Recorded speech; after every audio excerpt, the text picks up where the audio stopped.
L'économie sera peut-être pas au cœur de la campagne, mais on en parle quand même avec vous, Nicolas Barré. C'est-à-dire, on regarde ce qui se passe chez nos voisins allemands. Angela Merkel a été réélue triomphalement hier à la tête de son parti, la CDU. Elle va donc briguer un 4e mandat et devant son parti, voilà qu'elle a plaidé pour un capitalisme social. Oui, Merkel n'est pas Thatcher. D'ailleurs, elle n'est pas fondamentalement réactionnaire non plus, pour rebondir sur ce que disait Antonin. Son modèle, c'est ce que les Allemands appellent l'économie sociale de marché, un libéralisme tempéré, un équilibre subtil entre capitalisme et État-providence. Sauf que, selon elle, ce modèle d'économie sociale de marché, aujourd'hui, est menacé. Et pour quelle raison est-il menacé ? D'abord parce que certains acteurs de l'économie, elle a cité notamment les grandes firmes internationales, échappent à leurs obligations vis-à-vis de la collectivité.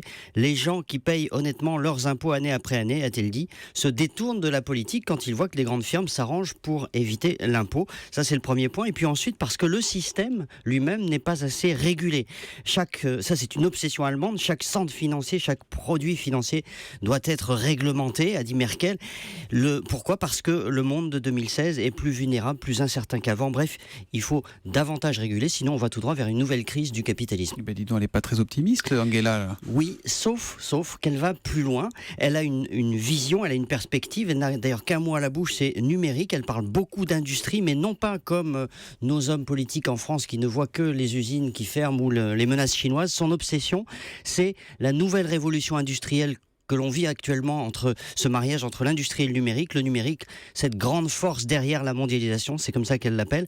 Donc vous voyez, Merkel n'est pas décliniste, d'ailleurs elle est ingénieure, elle croit au progrès, le progrès qui seul sauvera son cher modèle d'économie sociale de marché.